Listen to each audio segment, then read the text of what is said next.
wrestling is an oddly compelling business, a cross between athletics like no other. It's something that many of us became fixated on as children, and for some reason, that passion carried into adulthood, now a billion-dollar enterprise. The aspect that sets wrestling apart from practically any other trade is that it occupies a peculiar midpoint between make-believe and actuality. We all accept that the results are pre-arranged and that the participants locking up are not truly attempting to injure one another. But there are occasions when that unspoken boundary is obscured. Back in the old days, they were instructed to safeguard the business when they were in pubs, and if somebody would question its veracity, they'd have to demonstrate how real it could become. At times, they've even had to correct fans in the arena when they become overly enthusiastic. Starting and it began. But in other cases, the trouble stems from two people who are meant to be privy to the whole arrangement, resulting in wild confrontations that frequently occur in full sight of the ticket-buying crowd. Sometimes things turn so grim that they either play out off stage or leave enduring wounds on the psyches of those who observed it directly. It's your boy Louisa, and this is when wrestling becomes too genuine. And recently, no one reminded people of how severe things can become when someone deviates from the script than the son of an MMA icon who essentially attempted to murder a man in full view of spectators. An MMA fighter with a record of 0-1, Raja Jackson is the son of renowned UFC and Pride light heavyweight Quinton Rampage Jackson.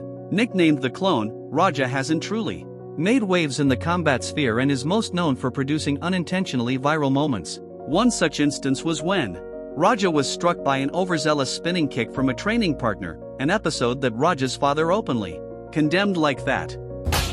Like that. Yeah, that's what you gotta do. Let the kick land and count. What? What happened? When you bring a camera to the gym, people like to show out and shit. Roger's live on stream. They didn't know what he was doing. And Roger said, all right, we're going easy, we're going light. And then other people just pick it up and do stupid shit. Like, you do not do no spinning fucking head kick when you're going easy. This is not something you do. But after seeing what he did to a man during his first appearance inside a wrestling ring, people now believe that he deserved worse.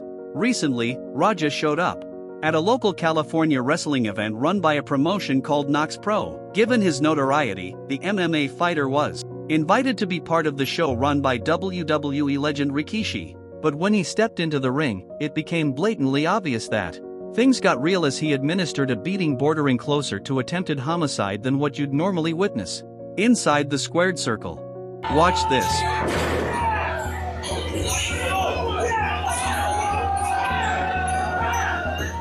Unfortunately for the hapless man being bludgeoned, the efforts of other wrestlers weren't sufficient to halt Raja, and he ended up taking over 20 unprotected blows to the head before Jackson was finally pulled into the corner. As the assault circulated online, numerous social users were appalled by what they observed, and it only worsened when people discovered that the individual on the receiving end of the savage attack was a combat veteran who turned to wrestling as therapy. In 2009, I had just got out of the military, probably about 6 months earlier. I got out of the military, I joined Knox Pro, because I needed something to focus on. I needed something to help me adjust back into civilian life. A lot of veterans, it's hard for them to readjust into civilian life coming from the life of the military. I'm an American soldier that suffers from PTSD. Being in front of a crowd, it doesn't give me as much anxiety and aggression as I thought it. As there was speculation over whether Raja would face criminal charges, a wrestler who tried to intervene described how dreadful the sight was to witness up close. He was choking on his own blood and teeth. Somebody reminded me that there were children at the show, and then I was like, oh my god. After the thrashing, Raja was filmed reacting to news that his opponent lay unresponsive. Shit pissed me off though, Andre. I understand that, but now they can't wake the up. He's in the ring and flatline, bro. My bad. You didn't have to do all that. I understand y'all had heat. You didn't have to fucking take it there. And as the public sought an explanation for what transpired, footage surfaced which suggested the entire sequence came after the wrestler, who goes by Seiko Stu, had cracked a can over Raja's head earlier that day. Hell no. Yeah. Hey, I think that's a little. Oh, you don't easy. He's not a fucking worker, bro. Calm down. Yeah, what the f was that? You're good. What was that? You don't sell it? Dude, he's not a bro. Worker, bro. Afterwards, they were seen on stream appearing to reconcile. I appreciate it. I didn't know. I thought you were camera. I get it. We're working out. Well, he's gonna come out on your mat, Juice. I know you keep thinking we're working. We're always working. I get it. But as it turns out, Roger didn't simply lose his temper and had orchestrated what unfolded before entering the ring. You guys did. They told me to hit him and just leave. Somebody will pull me off of him will leave. I'm telling you. I'm gonna hit him as many times as I can. Watch. No, they didn't tell me to fake hit him. They said I could hit him for real. Yeah, they allowed me to hit him for real. If he hits me back for real, I don't give a f. I want him to. And later, it actually came out that a wrestler named AJ Mana encouraged him to hit him legitimately as retribution. And give him his receipt. Remember what a receipt is. Give him that receipt, bro. Tag this. If you got a problem with it, I'll run out there. Tag his shit, bro. Silencing someone after a hard strike isn't unheard of, but that's a completely different matter from the severe bodily injury that occurred in the ring after Chief Keef started playing and Raja climbed the barricade. And to say that people were aghast by the entire affair would be an understatement. This is attempted murder. He should be arrested and put in prison. Punching an already unconscious man is attempted murder. Anyone who knows anything about fighting understands that. This could have easily led to the man's death. There's a reason why professional referees stop bouts as soon as somebody is unable to defend themselves. As the world debated the son's situation, Rampage attempted damage control and mentioned a concussion he suffered only days earlier as a possible cause for what happened, while adding that he didn't approve of what his kid did.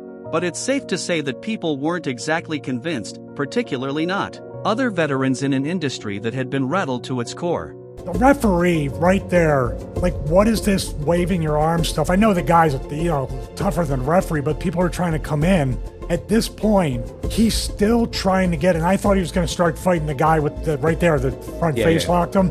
I thought he was going to start hitting him too. And now what kind of situation do we have? Because what happens here is, when you have somebody not smartened up to the business, this is literally, actually in a way, what should go wrong way more often. That's why I said the wrestling business is so lucky and blessed that this doesn't happen almost on a quarterly or monthly basis with somebody losing their stuff. This is when keeping it real goes wrong. Because afterwards about, don't disrespect me, don't mess with me, don't F. He's literally just, dude, you're just adding years onto your sentence the more you talk. Through this episode with Raja, we witness precisely how extreme matters can become when an outsider doesn't grasp the protocols when it comes to conduct in the industry. Because, while there's allowance for a minor legitimate strike to be delivered, if someone snaps you with something, there's a method to do it without collapsing the whole illusion. And for a textbook example of this odd professional, Brock Lesnar checks Braun Strowman. Courtesy, look no further than when Braun Strowman was checked by Brock Lesnar. It was the Royal Rumble 2018 and Braun Strowman was preparing for one of the largest matches of his career so far, the bout with a triple threat between himself, Brock Lesnar, and veteran Kane, with the younger behemoth being handed a golden opportunity to elevate himself. Initially, everything was fine when an off-target blow from Braun connected with Brock. In reply, he informed the younger performer that wouldn't be tolerated, with a flurry of punches which left Braun genuinely stunned. That clubbing. Oh, wow. A knee to the jaw. Lord. A knee to the jaw. He caught Lesnar good. Man, Let's watch that again in slow motion. It's the same look that all of us have. There's the knee. take a look at this right hand from Lesnar.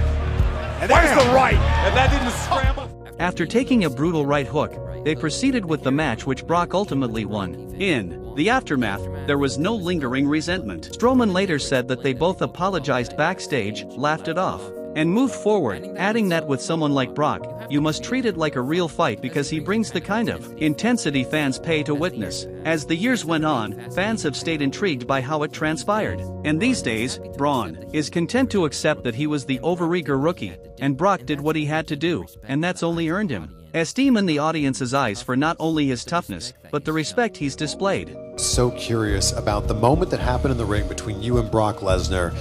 He gives you some receipts.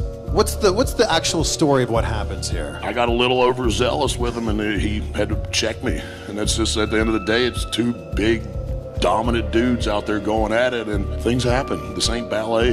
You hit him by accident? Yeah, I stiffed him on accident with a knee, and he wasn't happy with it, so he clobbered me on the side of the head. And I like to think I'm the only human on earth that's ever taken a right hand for Brock and didn't go night-night. I went 20 more minutes in the match. Did it hurt? It didn't feel good. I mean, you can see the slow motion. My skull moves, and then the skin catches up.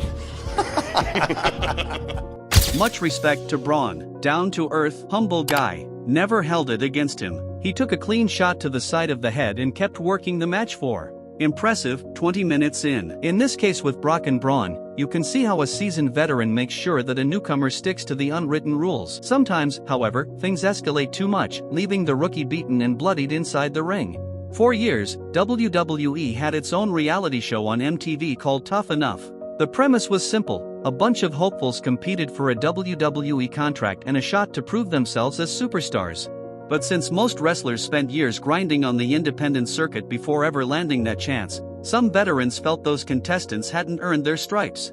It was either you want it, or you don't, and if you don't waste anyone's time. Still, the harsh lectures those rookies got were nothing compared to what one contestant endured in Season 3 at the hands of a veteran determined to make a statement. When the cast learned Hardcore Holly would be part of their next training, excitement spread. But for Matt Cappotelli, one of the participants, it would turn into a nightmare. Holly wasn't one to tolerate disrespect, and once the bell rang, he unleashed a real beating. Matt was left with a bloody nose, a black eye, and a shaken spirit. Even extending a respectful handshake to Holly afterward meant swallowing his pride in front of everyone. Viewers were shocked, feeling Holly had crossed the line by making an example out of a rookie and feeding his reputation as a bully. Yet Holly never expressed regret. He believed he was showing them the reality of the business. In his words, all he did was bust Matt's mouth, bloody his nose, and give him a black eye. And when Matt broke down the next day, Holly insisted he didn't belong in wrestling if he couldn't handle that much.